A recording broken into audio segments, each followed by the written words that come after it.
Hi, I'm Tylee Newland, and as you can see from behind me, I live in a pretty amazing place. Yeah, that's the coast of New South Wales down there. Only 15 minutes away. I'm very lucky to be living here.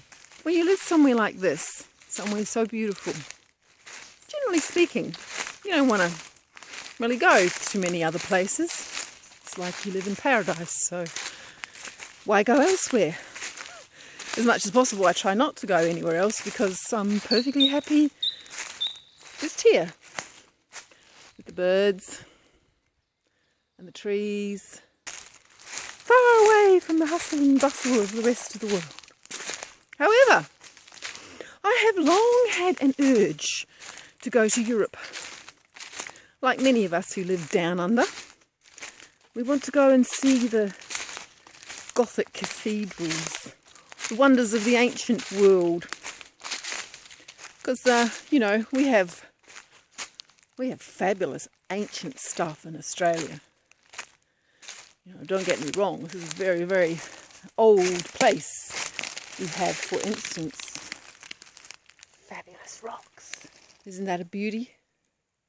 Just look at the patterns and the colours and the textures on that rock. Gorgeous. But what we don't have is ancient Gothic architecture.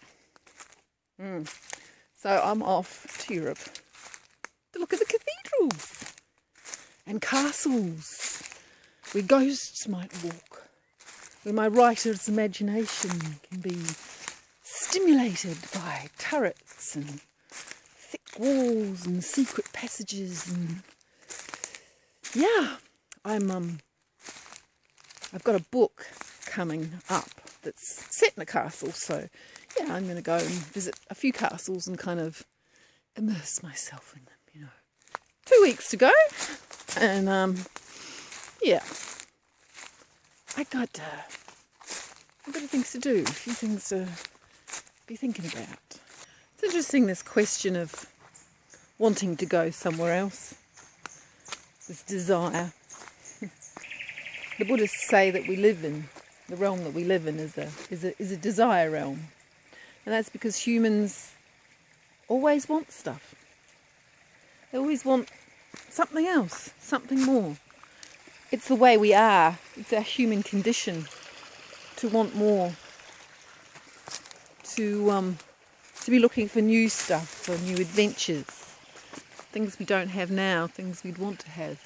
I mean, I'm perfectly so happy here. I don't really need to go to Europe, but it was something that I set out to do back when I was, I don't know, from the age of 10, I suppose. Growing up in New Zealand, it was just like, yeah, I'm going to go travelling, I'm going to go through Australia, and I'm going to go to Europe. If you're a Kiwi, then, you grow up knowing that at some stage you've got to go and see the world. It's just sort of part of the culture. I set off on that adventure when I was about 24, I think, and I kind of got stuck in Australia. I fell in love with a wonderful man who incidentally happened to own this fabulous property on which I now live, and I also fell in love with Australia for obvious reasons. So I kind of got a bit stuck in that I didn't carry on and trottle on off to Europe and do all that traipsing around Europe that most people do when they're young. I managed to get over to Europe for 6 weeks. I just went to a retreat centre in France and spent 6 weeks just there. So I haven't been around very much. What's made it all happen is that actually now I've got a 22-year-old daughter who's traipsing around over Europe, and I've decided to go and join her. Yeah. It's like, okay, well, I didn't do it when I was her age, but she's happy for me to come along. Yeah, so I'm going to be traipsing around just a little bit with my daughter. I'd go a lot further, except that I have responsibilities. I have a husband here, and I have 2 cats, 2 furry babies that need looking after, and I can't really go away and leave him with these 2 furry babies who are terribly demanding little Burmese boys, for too long. So I have some limitations there, which is fine, because let's face it, travelling is tiring, and you have to kind of jump out of your comfort zone quite a bit. I have to leave paradise. I mean, that's a real hardship, you know, it's really, that's, you know, tough. I mean, what's actually tougher is leaving my bed.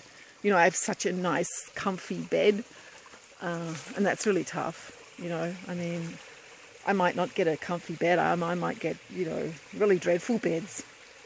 Could be dreadful.